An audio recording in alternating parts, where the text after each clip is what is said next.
मैं जंग लड़ने चला हूं तेरे भरोसे पर।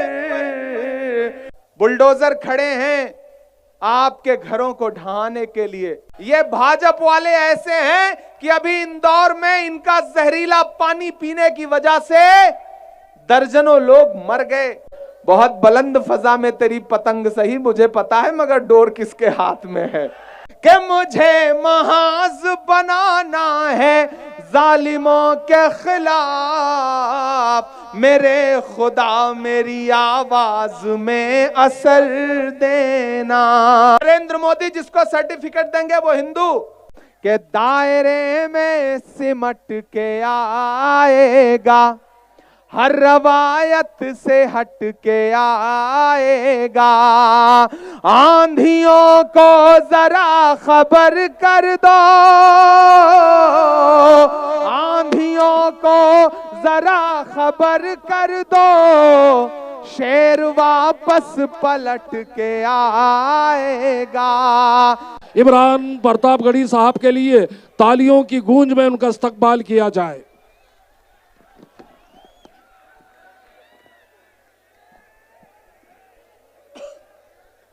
सलाम करता हूं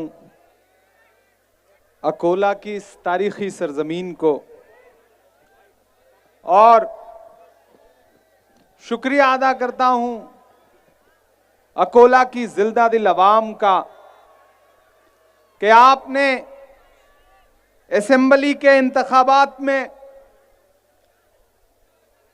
हम सब की बात पर लब्बैक कहा था और साजिद पठान को चुन करके आमदार बनाने का काम किया था। उसके बाद मैं बहुत दिन से सोच रहा था कि आपके बीच में आऊंगा और आपका शुक्रिया अदा करूंगा। मौका अब जाकर के लगा। मैं पिछले 10-12 दिन से यूरोप में था। कल रात में दिल्ली लैंड किया और सीधे सुबह की फ्लाइट पकड़ करके नागपुर और नागपुर से आपके बीच में हाजिर हूं।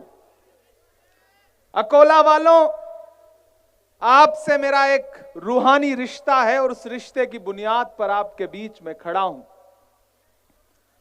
यहां कांग्रेस पार्टी के जो भी पदाधिकारी गण बैठे हैं, हमारे स्टेट चेयरपर्सन वजाहत मिर्जा साहब बैठे हैं, बाकी अकोला शहर के जितने भी पदाधिकारी हैं और 49 यानी कि 49 जो कैंडिडेट हैं, उसमें से तो ढेर सारे पहलवान ही हैं। मैं तो नाम ही सुन रहा था, कईयों के नाम के साथ पहलवान जुड़ा हुआ था। उन सब की मौजूदगी में अकोला वालों, आपसे थोड़ी देर मुखातिब हूं, थोड़ी देर आपसे गुफ्तगू करना चाहता हूं। तुम्हारा रंग जहरीली हवाओं ने बनाया है, तुम्हारा रंग जहरीली हवाओं ने बनाया है, मुझे तो गांव के पेड़ों की छांव ने बनाया है। विरासत की सियासत से नहीं हासिल किया कुछ भी, मैं जो कुछ हूं मुझे मां की दुआओं ने बनाया है। तकरीरों पे तकरीरें हो रही हैं आपके शहर में और कॉरपोरेशन के इलेक्शन को भी ऐसा बताया जा रहा है कि जैसे कोई जंग का मैदान छिड़ा हुआ हो। बड़े बड़े नेता आकर के बड़ी बड़ी लंबी लंबी तकरीरें करके जा रहे हैं और वोट मांगने से ज्यादा उनके निशाने पर, भाजपा से भी ज्यादा उनके निशाने पे कौन है? साजिद पठान। अकोला वालों, 30 साल का सूखा था जो आपने खत्म किया है, हिकमत से खत्म किया, समझदारी से खत्म किया, मुत्तहिद हुए, एकजुट हुए। जिस अकोला की पहचान पूरे देश में कम्युनल टेंशन से बना दी थी भाजपा वालों ने, उस अकोला शहर को मोहब्बत और एकजुटता का शहर बनाने का काम आपने पिछले असेंबली के इलेक्शन में किया और साजिद पठान को जिता करके असेंबली पहुंचाया आप सारे लोगों ने। अब यह कॉरपोरेशन का इलेक्शन आपके सामने,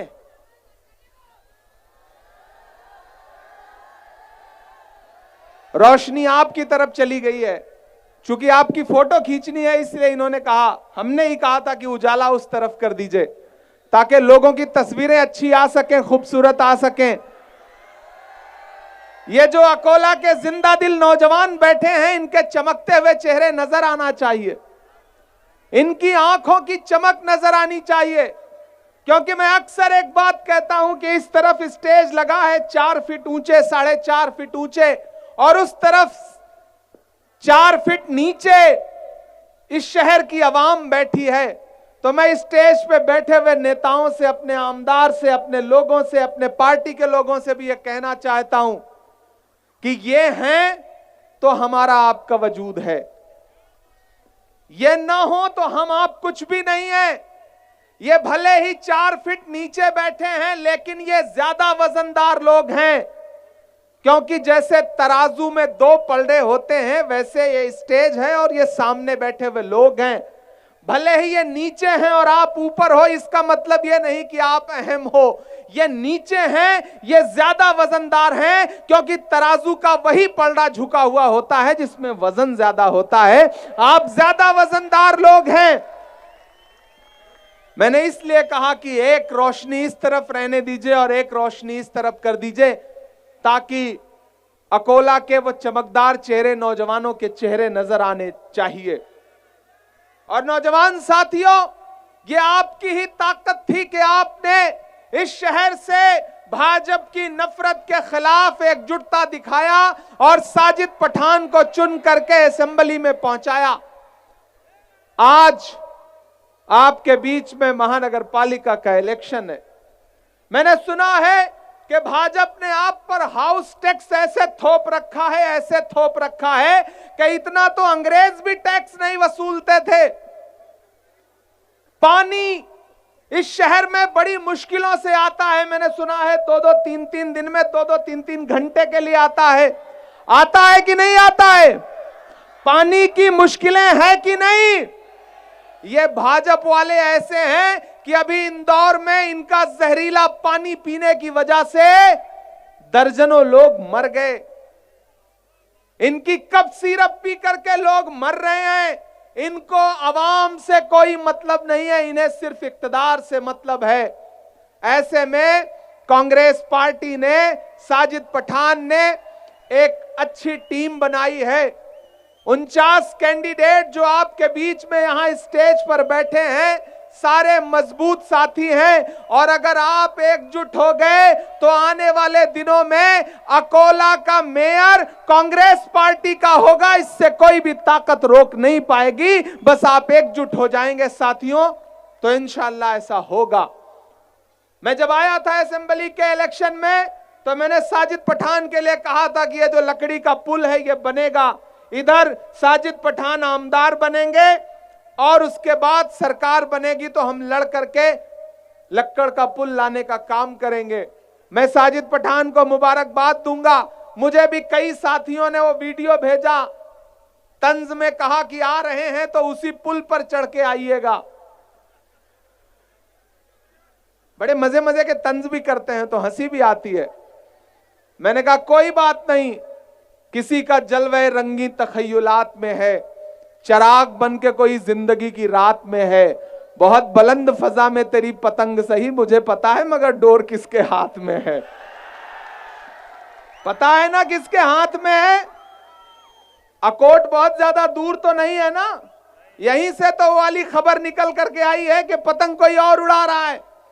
कौन उड़ा रहा है पता है ना? कौन उड़ा रहा है? मैं हिदायत पटेल साहब को खराज अकीदत पेश करता हूं। अल्लाह उनको जन्नत नसीब करे। मैं सुबह इंशाअल्लाह उनके घर जाऊंगा ताजियत के लिए। अकोला वालों, आपसी इंतशार का फल देख रहे हो ना, आपस में लड़ने का हश्र देख रहे हो ना। एक बुजुर्ग शख्सियत जो आपके यहां से पार्लियामेंट का इलेक्शन लड़ चुके हैं, किस तरह से बाहर निकल रहे थे और किसी गैर ने उनको नहीं मारा, किसी अपने ने ही उन पर हमला किया और आप सबके सामने है अंजाम। इन चीजों पे रोया जाए या हंसा जाए या तबसरा किया जाए, कभी कभी बहुत तकलीफ होती है। आपने कितनी मशक्कतों से 30 साल बाद एक शख्स को जिता करके असेंबली पहुंचाया, एक लीडर खड़ा किया, एक नेता खड़ा किया। पूरे विदर्भा में जब पूरी कांग्रेस पार्टी हार रही थी, पूरा महायुति हार रही थी, ऐसे में अकोला ने यह बताया कि नहीं, अकोला एकजुट है और उसने साजिद पठान को जिताने का काम किया। तूफान में भी अकोला में मोहब्बत के चिराग को बुझने नहीं दिया। लेकिन अब क्या हो रहा है कि जब महानगर पालिका में आपकी अपनी सरकार बनने का वक्त आया है, जब 450 करोड़ रुपए का बजट वाली जो नगर पालिका है, उसमें अगर आपका मेयर बनता है, अगर आपके लोग चुन के आते हैं, तो आपकी गली के, आपकी नाली के, आपके सड़क के, आपके पानी के काम हो सकते हैं, आपका हाउस टैक्स माफ हो सकता है, भाजपा जो टैक्स वसूल रही है वो खत्म हो सकता है। तो ऐसे में फिर परदेसी मेहमान आए हैं, बड़ी बड़ी तकरीरें हो रही हैं। मैंने सुना है कि साजिद पठान को धमकियां दी जा रही हैं कि अगली बार तुम्हारे खिलाफ कैंडिडेट उतार देंगे। मेरे भाई, इज्जत और जिल्लत अल्लाह के हाथ में है, लेकिन मेरा आपसे एक सवाल है कि आपको कोई भी मुस्लिम कयादत पसंद क्यों नहीं आती? आप इमरान प्रतापगढ़ी को गाली देंगे क्योंकि इमरान प्रतापगढ़ी देश की पार्लियामेंट में खड़ा होकर के अक़लियत के मुद्दे पर बोलता है। आपको अपने अलावा दूसरे लोग क्यों पसंद नहीं आते? खुद परस्ती भी बुत परस्ती है। इतना खुद परस्त मत हो जाइए कि अपने अलावा कोई दिखाई न दे। अकोला वालों, वो दूर के चिराग होंगे, कहीं रोशनी दे रहे होंगे, लेकिन आपके लिए तो आपका बेटा ही आपका नेता है, आपका भाई ही आपका लीडर है। और जिन दरख्तों को अपने हाथ से लगाया जाता है ना, उनको काटा नहीं जाता है, उनको खाद और पानी दी जाती है ताकि आने वाले दिनों में उनका फल आपको मिल सके, उनका साया आपको मिल सके। कभी सोचा है अकोला वालों कि साजिद पठान भाजपा वालों की आंख में कितना चुभते हैं? कभी देखा है इनके खिलाफ किस तरह से कैंपेन चलाए जाते हैं?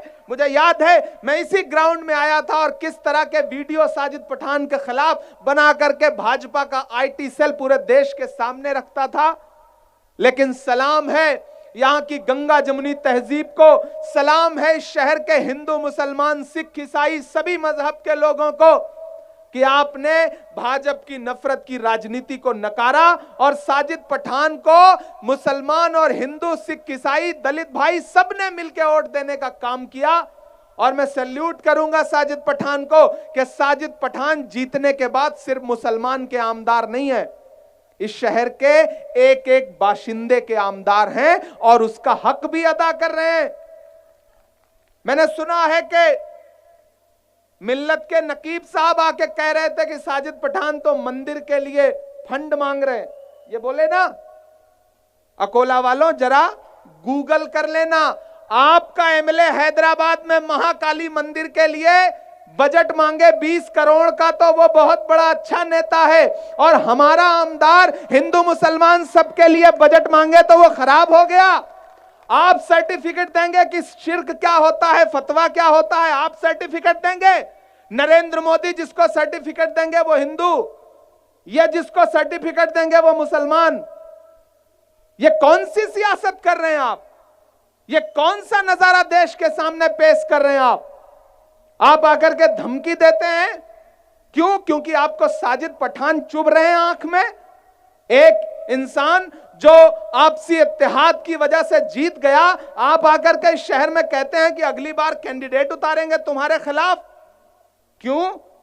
साजिद का होना आपको पसंद नहीं आ रहा है? इमरान प्रतापगढ़ी आपको पसंद नहीं आ रहे हैं?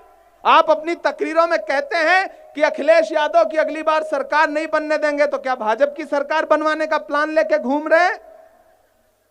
आप यहां आकर के कहते हैं कि बिहार में मैं ये करके आया। अरे बिहार में भाजपा की सरकार बनवा करके आए हैं आप।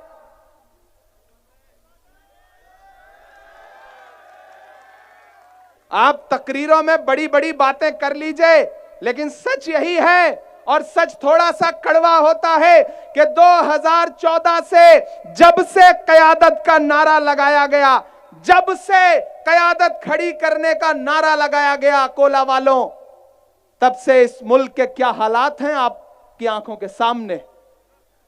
खंडहर बचे हुए हैं, इमारत नहीं रही। खंडहर बचे हुए हैं, इमारत नहीं रही। अच्छा हुआ कि सर पे कोई छत नहीं रही। कैसी मशालें लेके चले तीरगी में आप, जो रोशनी थी वो भी सलामत नहीं रही। जहां जहां आप जा रहे हैं सिर्फ और सिर्फ मुस्लिम नेताओं को हराने का काम कर रहे हैं, उसके अलावा कुछ नहीं। बिहार में आपने 5 मुसलमान एमएलए हरा करके 5 मुसलमान जिता लिए। कौन सी क़यादत खड़ी हो गई? एक मुसलमान को हरा करके दूसरे मुसलमान को जिता देने से क़यादत कौन सी खड़ी हो गई? मैं नहीं समझ पा रहा हूं। मेरे भाई, जो चंद चिराग बचे हैं, जो थोड़ी बहुत रोशनी दे रहे हैं, उनके खिलाफ अपनी नफरत वाली सोच बंद करिए, वरना मुल्क में हुकूमतों के मंसूबे अच्छे नहीं हैं। आने वाले दिनों में साए के लिए तरस जाओगे। बहुत कड़वी बात कह रहा हूं मैं। हुकूमतों के मंसूबे अच्छे नहीं हैं। मेरा सवाल है अकोला वालों कि जब देश की पार्लियामेंट में वक्फ के खिलाफ बिल लाया मौजूदा सरकार ने, मोदी सरकार ने, तो देश की लोकसभा में सिर्फ 24 मुसलमान सांसद हैं, सिर्फ 24 खासदार हैं मुसलमान। अगर उस बिल के सपोर्ट में 288 वोट पड़े तो उस बिल के खिलाफ में जो 200 से ज्यादा वोट पड़े उसमें सिर्फ 24 मुसलमान थे। बाकी के सारे या तो हिंदू भाई थे, या दलित भाई थे, या सिख भाई थे, या ईसाई भाई थे। यह मुल्क मोहब्बत से चलेगा, यह मुल्क एकजुटता से चलेगा। रात के 2:30 बजे राहुल गांधी देश की लोकसभा में वक्फ की बिल के खिलाफ वोट देने के लिए बैठे हुए थे। आप कैसे झुठला पाएंगे इन मोहब्बतों को? इसलिए मैं आपसे कहना चाहता हूं अकोला वालों कि ये नफरत वाली जो राजनीति है, ये जो आपको जज्बाती बनाने वाली राजनीति है, इससे परहेज करिए। जज्बातों में आकर के शोला बयान तकरीरें सुन करके भला किसी का नहीं होना है। जिनका भला होना है उनका भला हो रहा है। अवाम का भला मोहब्बत से होगा, और वो तब होगा जब आप एकजुट होकर के अकोला में जो यहां पे कैंडिडेट बैठे हुए हैं, 49 कैंडिडेट, सारे मजबूत लोग चुन करके आपके बीच में लाए गए हैं। हो सकता है कुछ लोग नाराज हुए हो क्योंकि किसी और को टिकट मिल गया, हो सकता है किसी को शिकायतें हो, लेकिन मैं अपने तमाम उन नाराज भाइयों को भी पुकार के कहना चाहता हूं कि यह मुश्किल वक्त है। इस मुश्किल वक्त में साथियों, आपको भी एक बात समझनी पड़ेगी कि फुटबॉल के मैच में हर आदमी गोल नहीं करता। गोल कोई एक आदमी करता है, बाकी साथियों को पास देना पड़ता है। एक बहुत छोटी सी कहानी आपको बताता हूं साथियों। 28 साल जेल में काटने के बाद नेल्सन मंडेला का नाम आपने सुना होगा। नेल्सन मंडेला को अफ्रीका की हुकूमत ने 28 साल जेल में रखा, और जेल से जब वो बाहर निकले तो अवाम की मोहब्बतों ने उन्हें उस मुल्क का प्रेसिडेंट बना दिया। जब वो मुल्क के प्रेसिडेंट बन गए तो एक दिन अपने साथियों के साथ खाना खाने के लिए एक रेस्टोरेंट में गए। बहुत संजीदगी से सुनना मेरी बात को। जब वो खाना खाने के लिए एक रेस्टोरेंट में गए अपने साथियों के साथ, तो प्रेसिडेंट आया है, यानी कि मुल्क का राष्ट्रपति आया है, तो उनके लिए अलग से स्वीट रूम खोल दिया गया, प्रीमियम रेस्टोरेंट में रूम खोला गया और प्रेसिडेंट को इज्जत के साथ बिठाया गया। इतने में प्रेसिडेंट नेल्सन मंडेला की नजर पड़ी कि सामने एक शख्स सर झुका करके बैठा हुआ है। उन्होंने अपने पीए को बुलाया और बुला करके कहा कि वो जो कांच के उस पार कमरे में एक शख्स बैठा है, जाओ उसको बुला करके अपनी टेबल पे बिठा लो, अपने साथ बिठा करके खाना खिलाओ। अब प्रेसिडेंट ने कहा था तो उनका पीए उठ करके गया, उनका ओएसडी उठ करके गया, उस इंसान को अपने पास बुला करके ले आया। खाना ऑर्डर हुआ, खाना आ गया, प्रेसिडेंट ने भी खाना खाया, जो बाकी साथी थे उन्होंने भी खाना खाया। खाना जैसे ही खत्म हुआ वो आदमी उठा और चला गया। जब वो चला गया तो पीए उठ करके नेल्सन मंडेला के पास आया और उसने कहा साहब आपने जिसके लिए हुक्म दिया था मैं उसको बुला के लाया, मैंने उसको अपने पास बिठा करके खाना खिलाया, लेकिन खाना खाते हुए उस आदमी के हाथ कांप रहे थे और पूरे खाने के दौरान वो सर झुका करके चुपचाप खा रहा था, लगातार हाथ कांप रहा था, शायद वो बीमार था।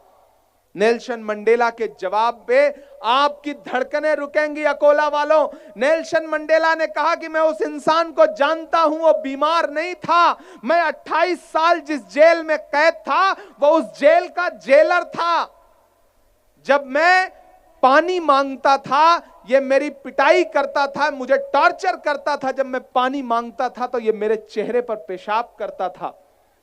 आज जब मैं प्रेसिडेंट बन गया हूं मुल्क का, तो इसको लगा था कि मेरी जब भी इससे मुलाकात होगी मैं इससे बदला लूंगा, लेकिन आज मैंने इसको जब मोहब्बत से बुला करके खाना खिलाया तो ये कांप इसलिए रहा था क्योंकि ये अपने पुराने दिन याद कर रहा था। लेकिन मेरा मानना है कि बदला लेने का यह तरीका सबसे ज्यादा अच्छा था, न कि दूसरा कोई तरीका। नफरत का बदला सिर्फ और सिर्फ मोहब्बत से दिया जा सकता है।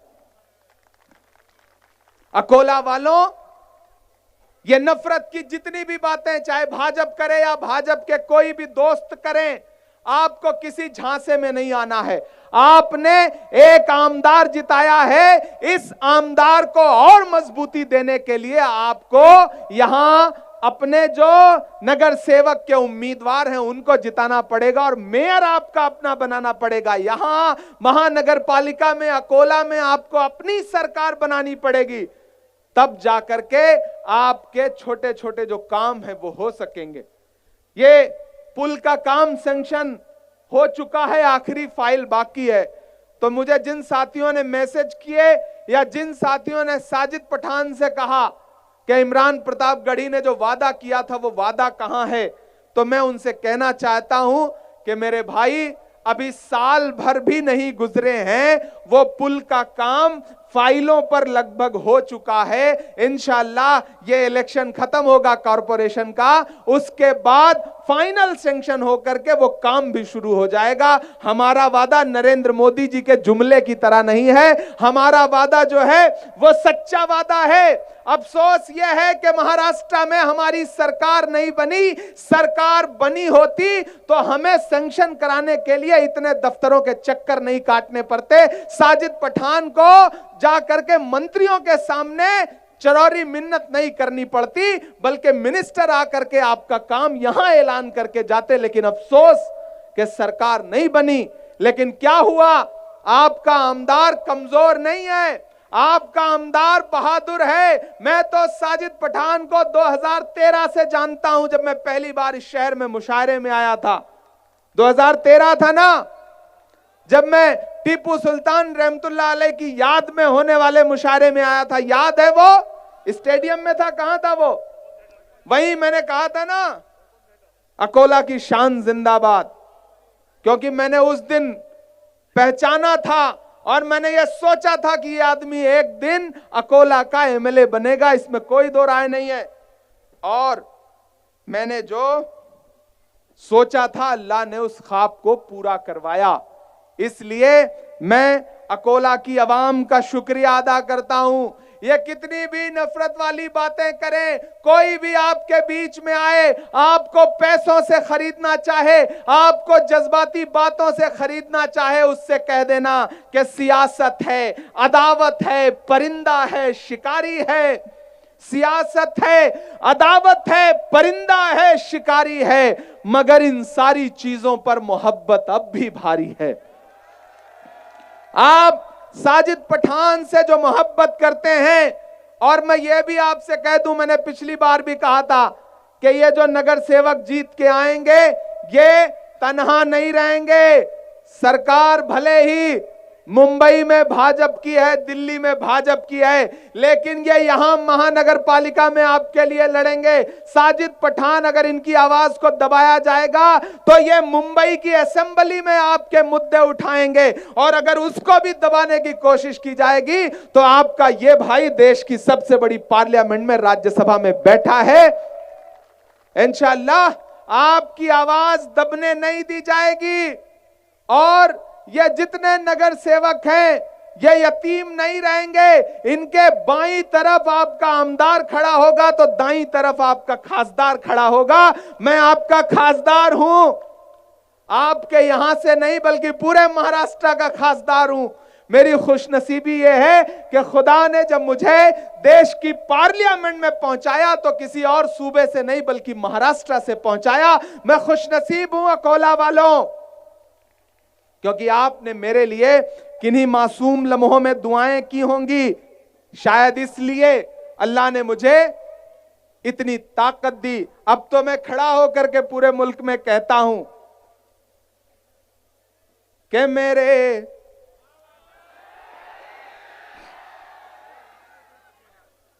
जिन्हें कबूल नहीं राहे हक में सर देना। साजिद भाई इधर आओ, इधर आओ। जानते हो साजिद पठान से ज्यादा लोगों की क्यों सुलगी हुई है? मैं बड़ा लफ्ज इसका इस्तेमाल कर रहा हूं। साजिद पठान का एक कारनामा आपको सुना रहा हूं जो आपको पता नहीं है। अभी कांग्रेस पार्टी ने बिहार में जब इलेक्शन चल रहा था तो साजिद पठान को एक असेंबली की जिम्मेदारी दी फारबिसगंज की। मैं स्टेज के लोगों को भी बताऊं, मैंने साजिद भाई को फोन किया। मैंने कहा राहुल गांधी जी, केसी वेणुगोपाल जी, खड़गे जी चाहते हैं कि आप बिहार में एक फारबिसगंज असेंबली है, उस असेंबली में आओ। तो बोले उस असेंबली में स्पेशली क्यों लगाया जा रहा है जहां कांग्रेस जीतती नहीं है? मैंने कहा उस शहर में कम्युनल माहौल बड़ा खराब रहता है। आप अकोला के हो, आपको तजुर्बा बड़ा है उस माहौल को हैंडल करने का। 1,30,000 मुस्लिम वोट थे वहां पर, यहां भी उतने ही है। तो तजुर्बा आपका, पार्टी ने पूरा रिसर्च करके रखा हुआ था। मैंने साजिद भाई से कहा और साजिद भाई अपने साथियों के साथ तकरीबन 10 लोगों के साथ फारबिसगंज पहुंचे, पूर्णिया जिले में, कटिहार में, और 1 हफ्ते रह करके खामोशी के साथ इन्होंने वो काम किया कि 35 साल बाद वहां कांग्रेस पार्टी का आमदार जीता। उसके बाद राहुल गांधी जी ने, केसी वेणुगोपाल जी ने मुझसे पर्सनली कहा कि इमरान, साजिद पठान को हमारी तरफ से शुक्रिया कहना। साजिद पठान आने वाले दिनों में हिंदुस्तान में अकलियत की पॉलिटिक्स का एक बहुत शानदार चेहरा है। आपने इस पेड़ को लगाया है, आपने खाद पानी दिया है। ये आपके बीच में नगर सेवक ही तो थे, उसी मिट्टी से निकल के आए हैं। आपने देखा है कि आमदार बनने के बाद भी कोई कहे कि मेरे परिवार के लोग जमीन से उठे हैं, तांगा हकालते थे। ये बात लोग जरा सा कुछ बन जाते हैं तो अपनी औकात भूल जाते हैं, लेकिन एक आदमी आमदार बन के भी आपके बीच में बिल्कुल आपकी तरह, आपके भाई की तरह, आपके बेटे की तरह रात के 12 बजे भी आपके मुद्दों पर खड़ा होने के लिए तैयार है। और क्या चाहते हो एक नेता से, मुझे बताओ? और क्या चाहते हो एक आमदार से जो हिंदू मुसलमान के झगड़े नहीं लगाता, जो मोहब्बत की बात करता है, जो दलित समाज के लिए खड़ा रहता है, जो क्रिश्चियन कम्युनिटी के लिए खड़ा है, जो हिंदू भाइयों के लिए खड़ा है, जो मुसलमान भाइयों के लिए खड़ा है, जो मोहब्बत की बात करता है? और क्या चाहते हो एक नेता से? ऐसा ही तो नेता चाहिए यार, सही है कि नहीं? जिन्हें कबूल नहीं राहे हक में सर देना। कहां पीछे क्यों जा रहे हो? जिन्हें कबूल नहीं राहे हक में सर देना, हमारी कौम को ऐसे न राहबर देना। मुझे महाज बनाना है जालिमों के खिलाफ। ये शेर मैं यहां मौजूद एक एक इंसान की तरफ से पढ़ रहा हूं, मैं पढ़ रहा हूं और समझ लो ये साजिद भी पढ़ रहे हैं कि मुझे महाज बनाना है जालिमों के खिलाफ। मेरे खुदा मेरी आवाज में असर देना, मेरे खुदा मेरी आवाज में असर देना। और बावाज़े बुलंद अगले मिसरे पे आप आमीन कहेंगे कि मैं जंग लड़ने चला हूं तेरे भरोसे पर। बड़ा मुश्किल वक्त है अकोला वालों, बड़ा मुश्किल वक्त है। बुलडोजर खड़े हैं आपके घरों को ढहाने के लिए, सरकारों के मंसूबे बहुत बुरे हैं। ऐसे वक्त में अगर जरा सा भी आपसे इंतशार का शिकार हुए ना, तो दुश्मन तो यही चाहता है कि आपस में लड़ मरो, उसका फायदा हो जाए। आपस में लड़ने का अंजाम देख रहे हो, एक मिट्टी के नीचे गया और एक जेल के अंदर गया। इस साजिश को समझो, जब आप नहीं आपस में इंतशार का शिकार होते तो दूसरे शिकारी लाए जाते हैं आपको अलग अलग तरह से फंसाने के लिए। इसलिए कह रहा हूं कि नहीं, बहुत समझदारी से काम लेना। कितनी भी जज्बाती तकरीरें कोई करे, एक कान से सुनो दूसरे कान से निकालो। आपके घर के बेटे पर भरोसा रखो, जो आपके रात के 2 बजे भी आप आवाज लगाओगे तो ये सारे लोग आपके बीच में खड़े नजर आएंगे, इसमें कोई दो राय नहीं है। जिन जिन का नाम साजिद पठान साहब ले रहे थे वो सब आपके मजबूत लोग हैं, और इस दौर में मजबूत लोगों पर भरोसा करो, जो बिक ना जाएं, जो झुक ना जाएं, जो लड़े, जो डटे रहें। इसलिए मैं ये शेर पढ़ रहा हूं कि मुझे महाज बनाना है जालिमों के खिलाफ, मेरे खुदा मेरी आवाज में असर देना। मैं जंग लड़ने चला हूं तेरे भरोसे पर,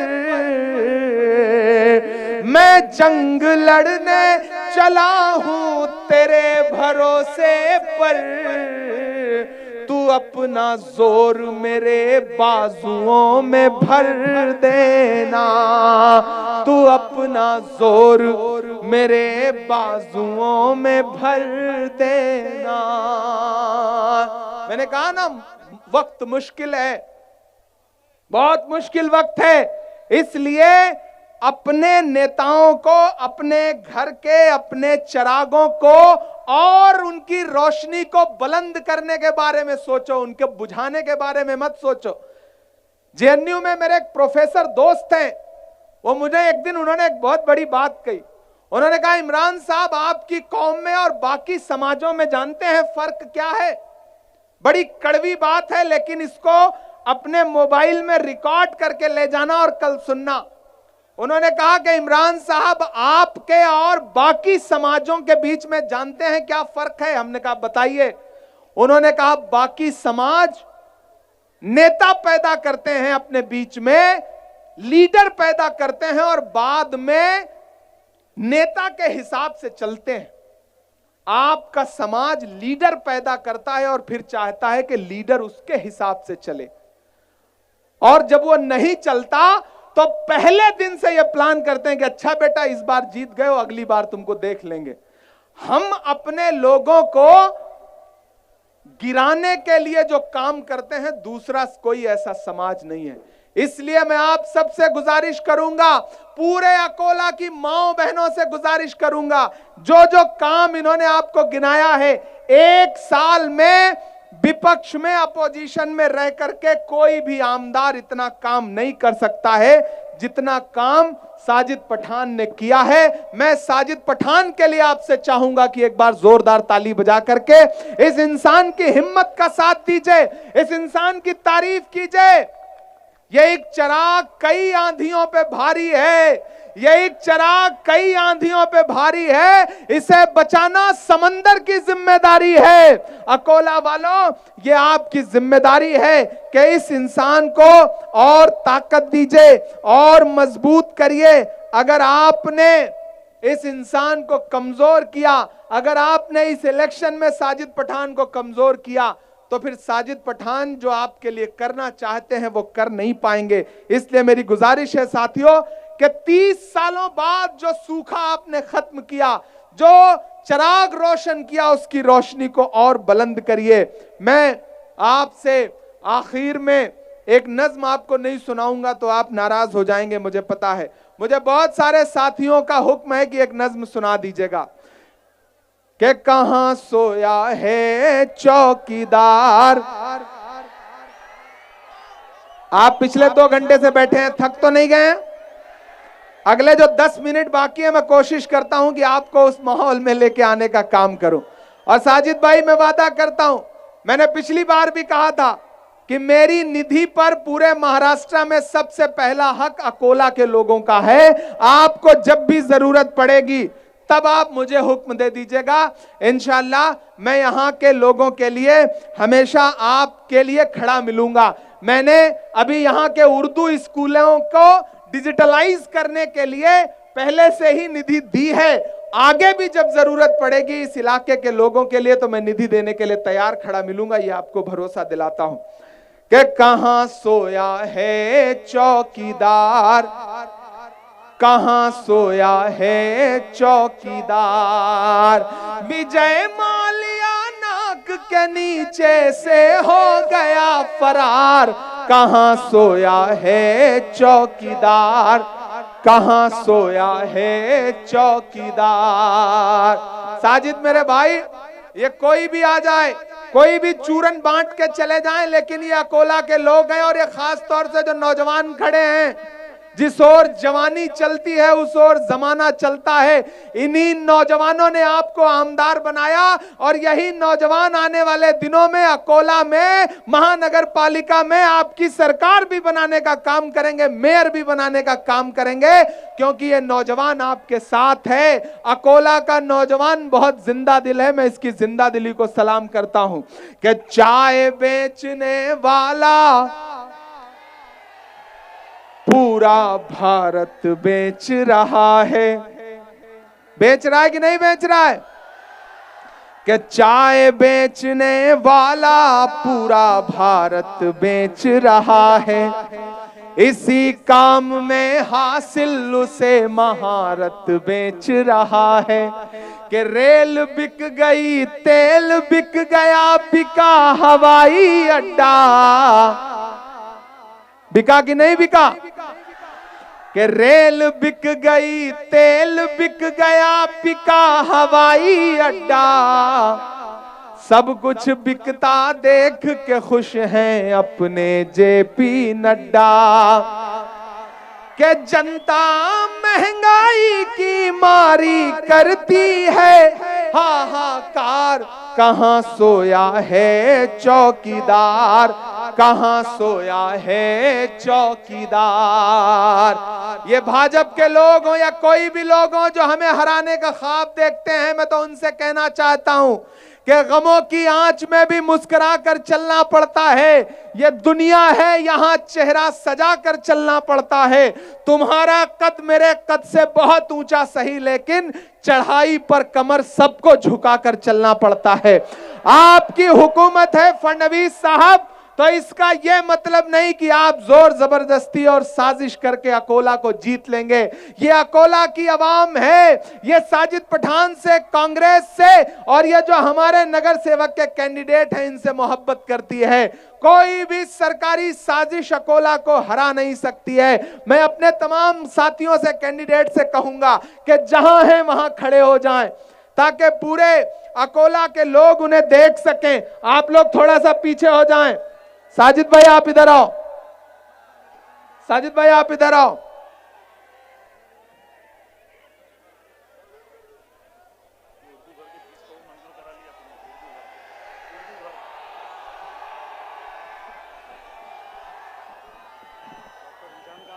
डॉक्टर जिशान आ गए।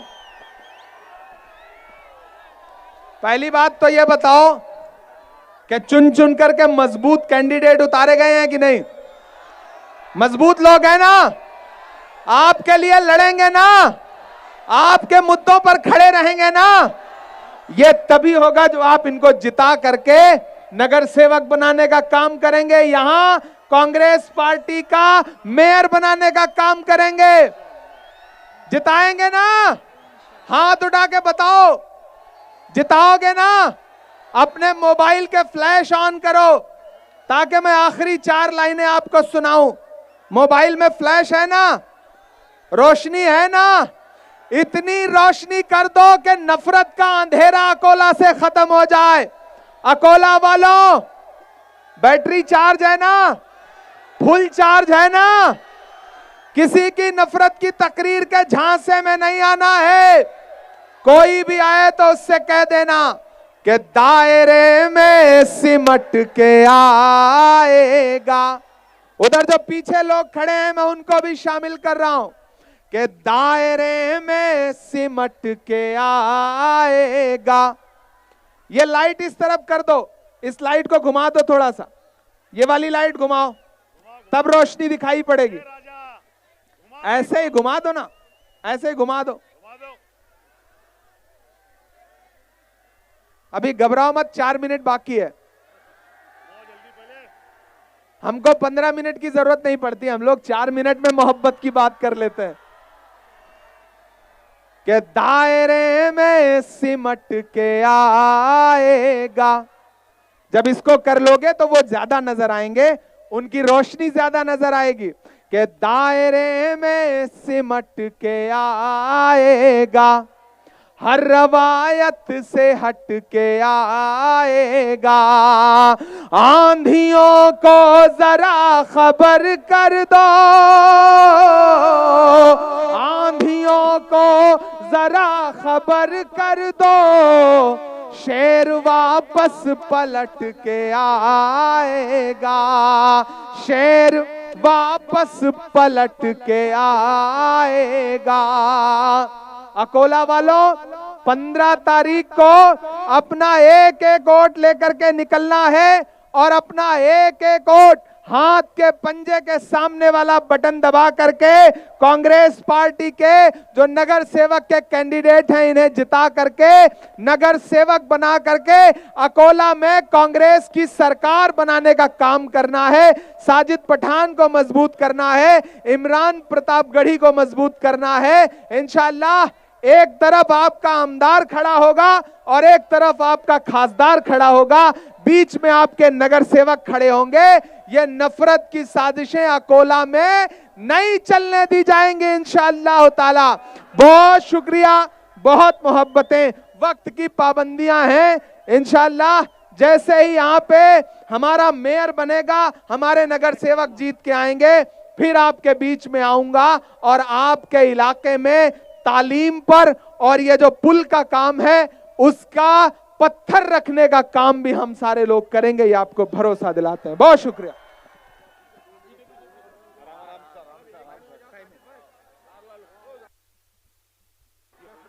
वारे शेर।